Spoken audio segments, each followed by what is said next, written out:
Hi, Priscilla Omulo here, and I'd like to thank Tri-Cities Community TV for allowing us the time and space to have this conversation today. I'd like to acknowledge we're on the unceded territories of the Coquitlam First Nation. I'm here with Cheryl Casimer, who is a candidate for the BC Assembly of First Nations Regional Chief. Their elections will be happening November 17th and 18th. And Cheryl, if you'd like to, please introduce yourself. Hi Priscilla, thank you very much for having me here this afternoon. My name is Cheryl Casimer. I'm a former political executive with the First Nation Summit, but of course I've had to since take a leave so that I can run in this election for BC AFN Regional Chief. I am a citizen of the Ktunaxa Nation. That's where my home is. My family is there. I'm a mother and a grandmother. And I currently live in Sealcasco territory, which is up in Burns Lake, with my partner, Chief Dan George. So what encouraged you to run for the regional chief? I just felt that at this point in time in my life and in my career that I was ready to make that move.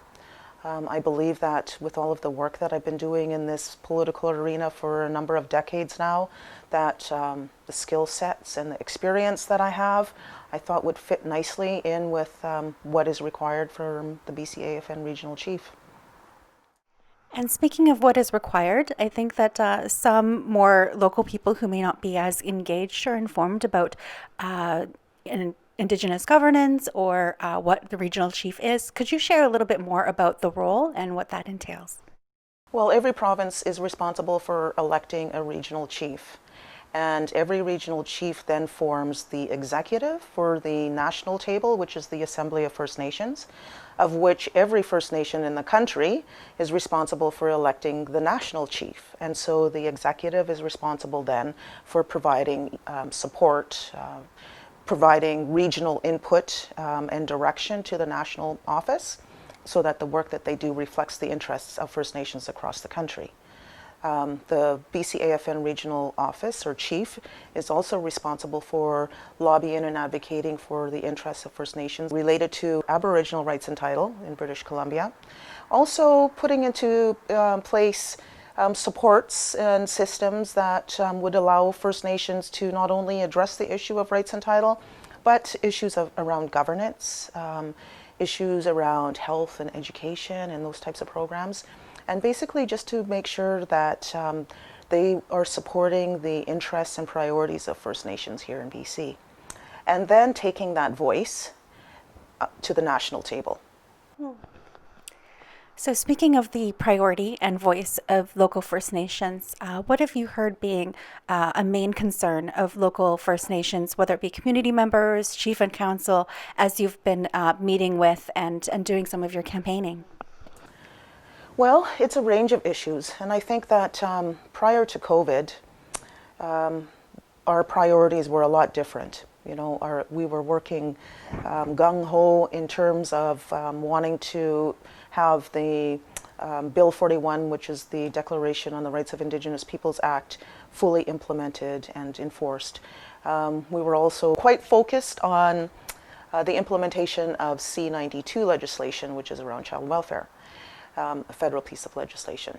And so there were a lot of topics and issues that were important to us, but as a result of COVID, our priorities have changed slightly in terms of wanting to make sure that we're in a position to be able to protect our communities and keep our citizens safe.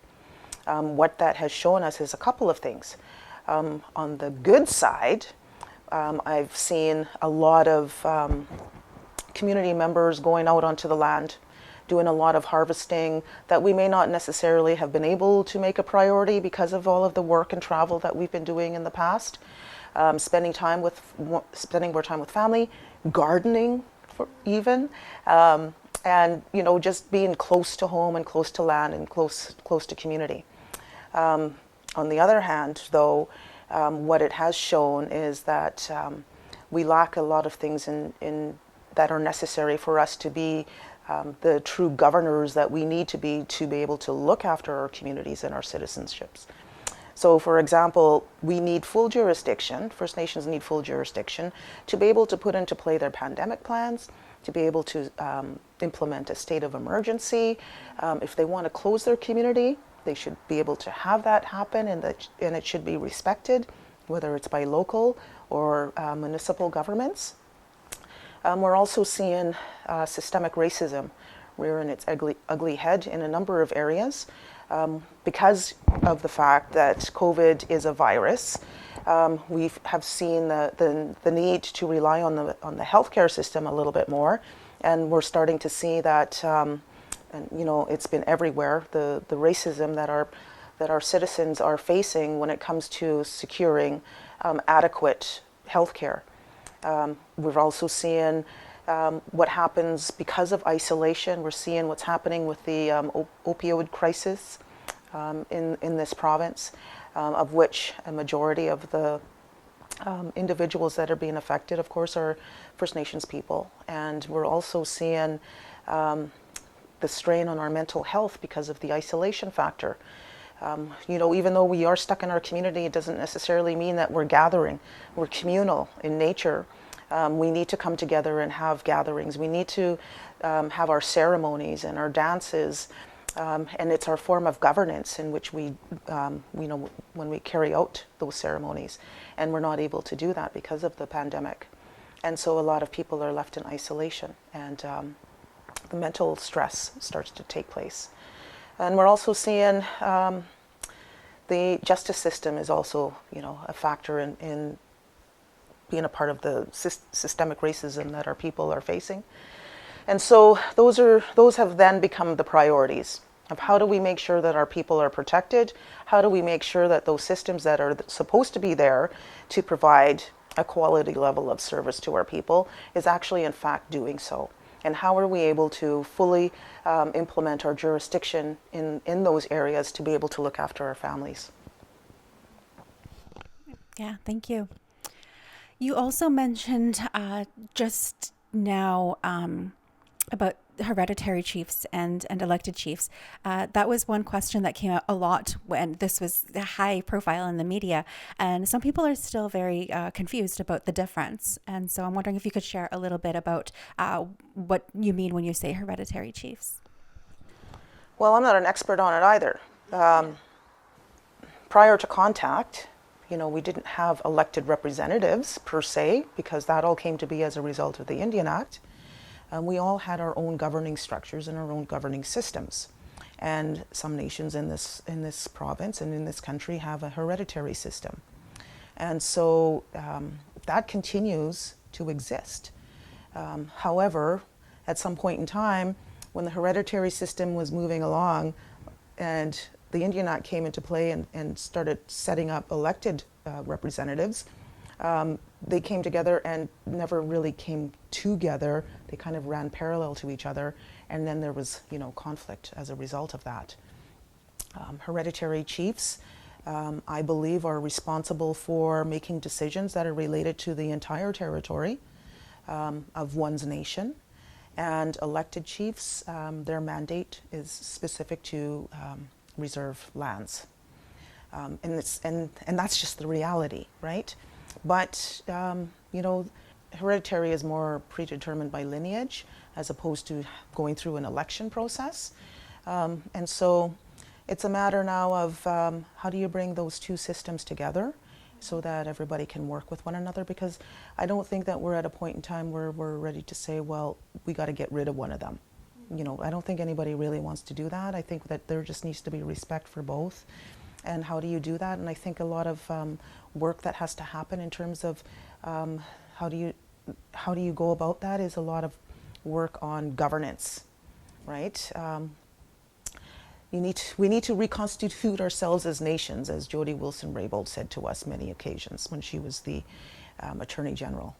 And so I truly believe that when you work on your governance systems and your governance structure, it makes you a lot stronger so that you have more of a collective voice when you're sitting at a table across from Canada and British Columbia, and you're able to be full decision makers in situations that are happening within your lands and your territories. So I'm not an expert by any means in terms of what's happening with Suatin. I would definitely want to take the time to sit with both of the groups and to find out what the issues and their concerns are directly from them, as opposed to just seeing and taking what I see in social media or in the media itself. I think it's really important to find out directly from both groups and then take it from there and see what kind of a role the regional chief has in terms of trying to support both sides and find resolution. Thank you. That's very exciting to hear. And I really like your description of, hereditary chief and governance and how things are structured. A lot of people talk about decolonizing or indigenizing, self-governance, and not really understanding what that would mean if we were to do certain pieces, right? If we were to remove one full structure and take it out, what is left in its place? And how does that work then within the rest of BC, within the federal government? Like, we do still have the Indian Act. Some people say abolish the Indian Act. But then what do we have in place, for us to still have rights, for us to still be able to work in this colonized system that we have? So I really appreciate your answer there. And it sounds like something I think a lot of other people would also appreciate and better understanding, how to be an ally, how Indigenous governance works, aboriginal ways of governing.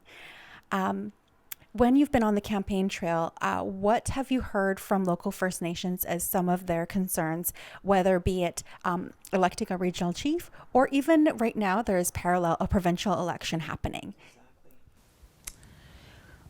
Well, I'm hearing about concerns that the provincial government is continuing to move forward on their economic recovery plans. And even though a lot of our communities are still closed to general public, and a lot of offices are still closed to the state, they feel that the province is moving forward on plans that do not include them. And I take their point in that because the province generates the majority of its wealth off of the natural resources that come off of our territories. And yet, in most cases, First Nations people continue to manage poverty. First Nations people in this country should be the richest people because of the wealth that we have in our territories, but that's not the case. And so if the province is going to be talking about recovery plans, then First Nations need to be at that table. I think it's the responsibility or the role of the regional chief to make sure that that space is created for First Nations to have a say. And so that's a concern. Secondly, because offices are also closed, referrals continue to keep pouring into offices, but nobody's there to address those referrals. And when I'm speaking about referrals, it's when a proponent is proposing to do some development in a territory, and they send a referral because they're obligated to do so, to consult. And that can be a total different story on its own about how I don't believe that sending a referral to somebody is fulfilling their consultation obligations. But in any case, for a lot of First Nations, that's how it happens. Those referrals are probably falling off the table on fax machines somewhere, or they're piling up in emails in somebody's office, because that's not the priority right now. And so if you don't respond within 30 days, then proponents can say, well, we tried. Well, that's just not good enough anymore. And First Nations need to be able to have a say about what is happening within their territory, and the United Nations Declaration says so.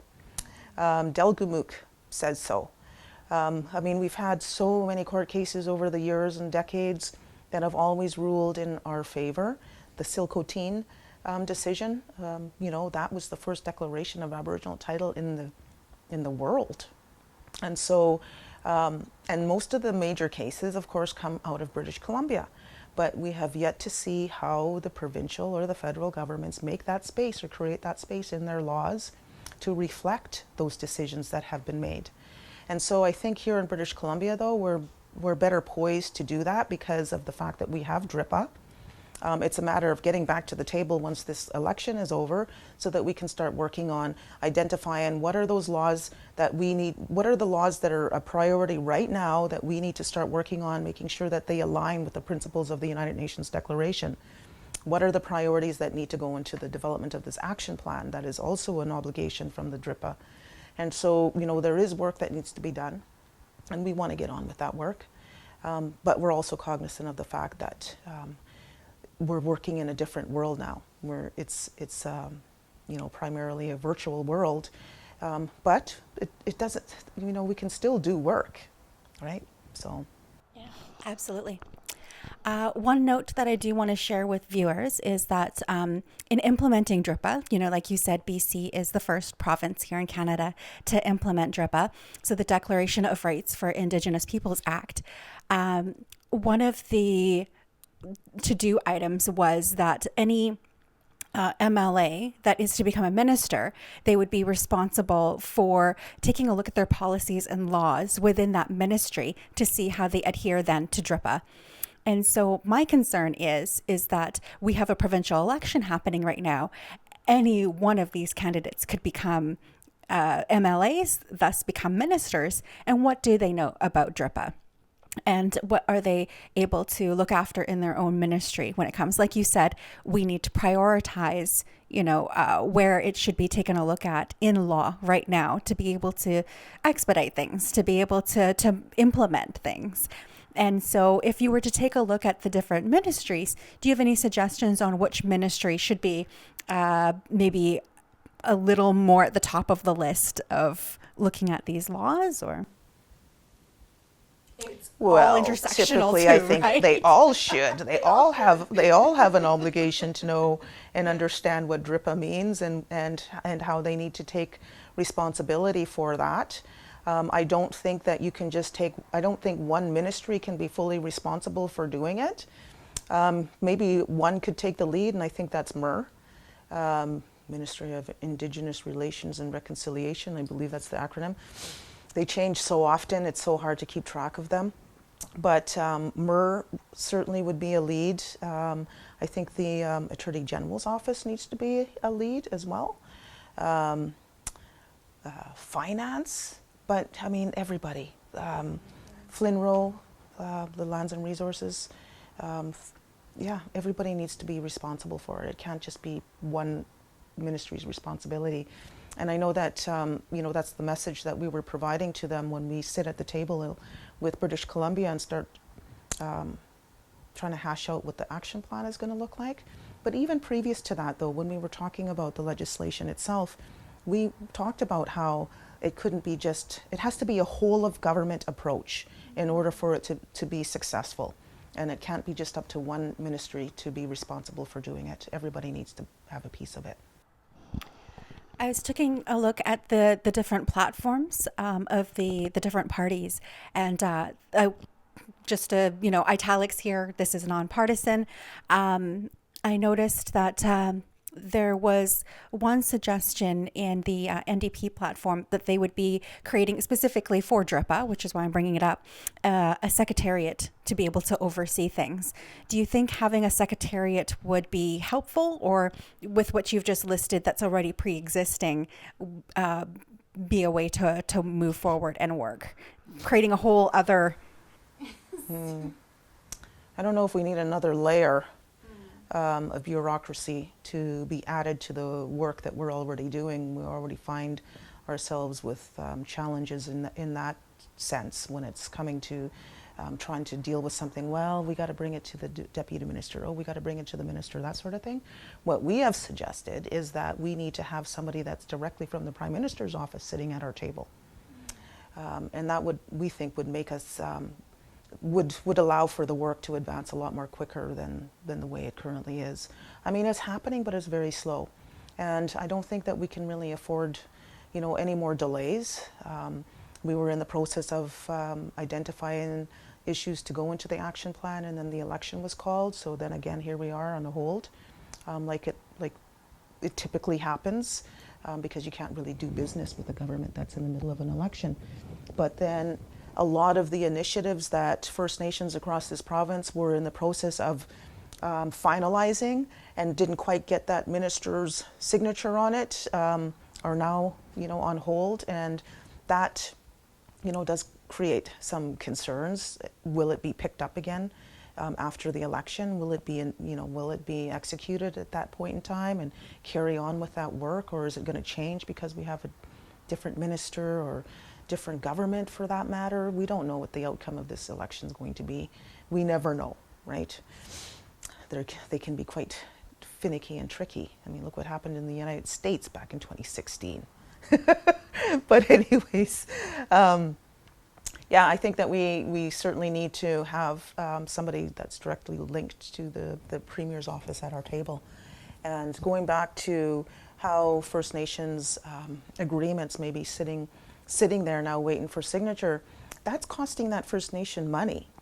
Every day that this election is going, that costs First Nations money, particularly those that are sitting at treaty tables, right? And so, anyways, it's everybody that's being affected that way, and hopefully, they'll be able to get right back into business as soon as the election's over, and pick up where they left off with a lot of these initiatives that First Nations are waiting to have finalized. Thank you. You've given a lot of insight as to what your role is and your knowledge and experience, which is fantastic. I think for some viewers who may not be First Nations, who want to be good allies, I think it's great for them to better understand what our current concerns are when it comes to governance and government and policies and laws. I think my final question for you is, how do you encourage them to get in touch with their chief and council and try to see that they do vote, right? And other people who may not be First Nations, for them to be paying attention to this, why? Right? So I think those are two separate questions, but kind of linked together as to anyone who's watching right now who doesn't have the vote, what can they do to participate and to be of support? Well, you can visit my website. You can go to my Facebook page and you can find out information about me. You can find out my platform. And if you support what I'm proposing, and if our views align, then I call on you to call on your chief and council to vote for me. And I'm also open to hearing directly from community members as well, because I believe that the work that we do has to be community-based and nation-driven, and so decisions that are made at the provincial tables, national tables, impact and affect communities, whether they are residing in a community or not. I know we have a huge urban population as well. And so, we need to be fully cognizant of what those issues and concerns are. And they're still part of a nation. They still matter and still have a voice. And I want to hear as many voices as possible, and as we move forward in this election, so that I can have a better understanding of what is your interest and what is your priority, and to see how the BC AFN regional chief can support those initiatives. Because I know that chief and councils, they play a huge role in community, but they are extremely busy. Whereas, for example, a provincial government may have, say, a minister, but a minister has a deputy minister and has a assistant deputy minister and so forth and so on. It's a huge conglomerate. It's a huge machine of bureaucracy that provincial and federal governments have. And they have thousands of people that can support them, whether it's technically or whether it's legally. And you will have a chief and a council member who have to play so many different roles. And sometimes, communication isn't the best. And I know, because I used to be a chief and I was on council for many years. And it's really hard to be able to juggle all of those portfolios per se. So I think it's always important to turn to your citizenship, your membership, and sometimes let them take on some of that responsibility and that role. So if somebody's watching and they like you're liking what I'm saying, and you want to support me, then reach out to your chief and council and let them know because there are 2 elections going on, and I know that a lot of people are really focusing on what the outcome of the provincial election is going to be, because it matters, right? With the recent election of the NDP government, we have been able to see some significant shifts and some major changes in how we move forward and advance First Nations issues, whereas previous to that, it was a challenge and it was a struggle. Similarly, at the national level, when it was under the Conservative government, for many years there was no movement whatsoever on Aboriginal issues at all. And with the Liberal government, of course, things changed a bit, and we've been able to establish better relationships. And so these elections do matter, and they are important in how we're going to be able to move forward as Indigenous peoples in this country and in this province. Thank you. And so we will provide the link for Cheryl's website and her social media. And so we encourage you to also reach out if you have any further questions or comments. And I think the final thing I just wanted to say for myself, so you're welcome to close it off, is I know that right now, try not to get emotional, right now out east where there is a lot of conflict happening with First Nations fishermen, and how some white fishermen have been treating them. And I just want to say that I send my love and my light out to our brothers and sisters out there, and it's hard. Yeah, it breaks my heart when I see what's happening to our brothers and sisters out in the east, and that's a prime example of how it's a prime example of the work that's still required in terms of generating that education and awareness about First Nations people in this country. And I think that